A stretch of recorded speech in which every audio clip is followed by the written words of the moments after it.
So that's a good connection there for sure. And the last question, what is the Avro's take on space debris? Can you comment on that? There's a lot of space debris and junk up there for sure. I know a guy that wants to turn the ISS into a space junk repurpose. Or I do work on that. Well, let's just do this from the physics point of view. All of you know that is basically an infinite amount of space from the Earth's surface on up into the cosmos. For simple purposes, we have to define orbits as being LEO, MEO, GEO, geostationary, middle, and there are also subcategories, and we also have polar orbit. So I want you to imagine a highway, one of your freeways that's 10 lanes across, all going in one direction. And the lanes if they were perfectly ordered, they would be in graduated higher and higher speeds.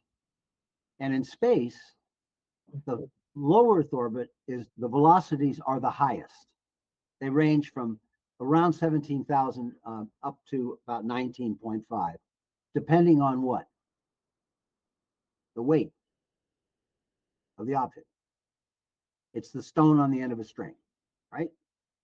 When you look at this highway, you're seeing X number of cars, back to back, front to front, traveling at fixed rates of speed in lanes next to each other.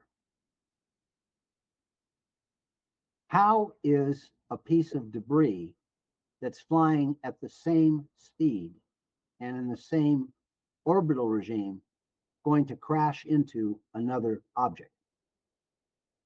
Now, if something is busted up, obviously the debris are going to have different weights and velocities. Some of it may even be accelerated.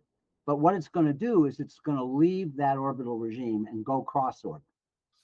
So there is a possibility of some damage from that. I do know that, and this is a bellwether for every government, immediately the government started talking about debris as a potentially serious issue. And there's some loudmouths on LinkedIn who, I won't name names, but go on about the sky is falling, we're all going to be killed. The real issue about debris has much more to do with natural causes. Again, you probably won't know about this, but there's a species of oxygen called monatomic. The oxygen that we breathe is O2. That's how our body uses oxygen. And monatomic is single atoms of oxygen. It's fairly common in Leo up there. And monatomic oxygen acts literally like a rock or a grain of sand. And it pits glass, and it pits aluminum, and it pits forward facing surfaces. It's exactly like driving your car through a sandstorm. And almost all the research that we did at NASA and at Ames and Goddard Space Flight Centers had to do with micrometeorite holes in spacesuits, and it's happened. The shuttle, dozens of holes, micrometeorite. They didn't go all the way through, thank God, but tiny stuff. And forward-facing damage from monatomic oxygen. That's the real orbital debris issue. Now, what do you call debris? A satellite that runs out of gas may be able to persist in its orbit for tens of or decades and more. Most don't. So they come out, and we're now talking about planned deorbiting. The big project is deorbiting the space station, which I believe to be an act of suicidal idiocy.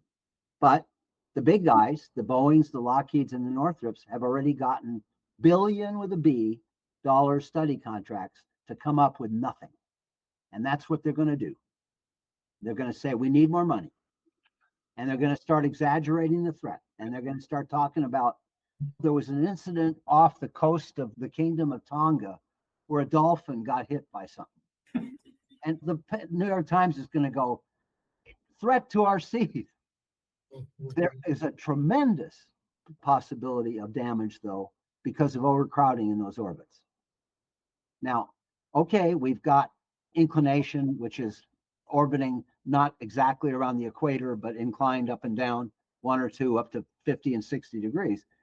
Inclination frees you of some of the dangers of debris, but it's like a highway.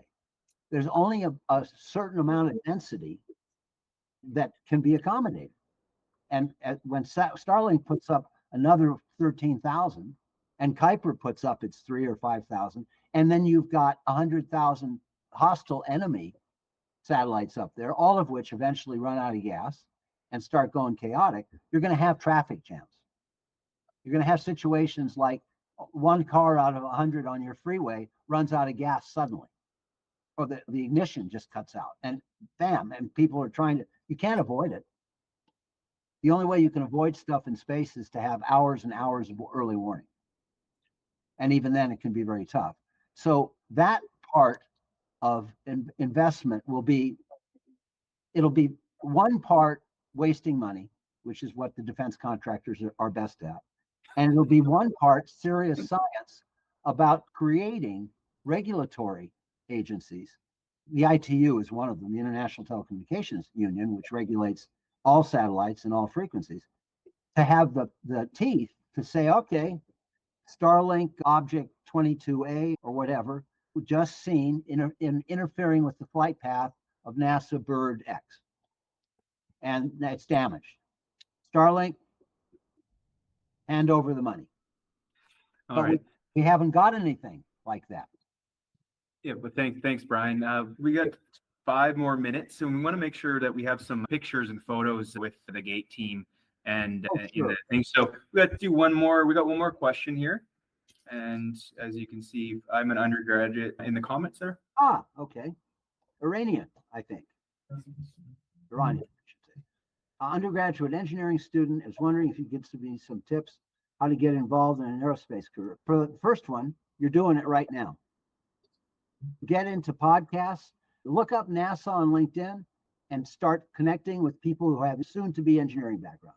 You're interested in aerospace and space, but I'm a horrible student. Sounds like me. How can I carve a career that I enjoy despite my lackluster grades? HR people have created yet another pernicious, heinous practice of insisting that your metric for success is your GPA. Anybody, particular senior folks like me, can tell you that's a bunch of nonsense. It's a good indicator for grad school because it shows you whether or not your willingness to do the grinding that you've got to do for graduate programs, but it's not an indicator of intelligence. Some people are ADHD like me. It's very hard for me to focus on anything. I'm like the next shiny thing. And what I've trained myself to do, and especially the people around me, is, Brian, you got to get that design done today. So I go, okay, that's all I'm going to do. I'm not going to get up and watch the news. I'm not going to make a 12th cup of coffee. I'm not going to chat with my friends. That's what I'm going to do. So hook up with people. Hook up with people. Don't think that just because somebody is the head of human spaceflight at NASA that they won't. They're on LinkedIn because they are interested in communicating. There are plenty of people on LinkedIn who just want to talk, and there are plenty of people who want to explain to you why you have to hook up with them as recruiters. Ignore that. Find what you're interested in and get into discussions. I have, I think, 9 or 10 of my former students, 10 years later, we talk all the time. Just do it. Don't think about it. Just start connecting with people that you are interested in. Brian mentioned one of the most important things is enthusiasm. So. Yep.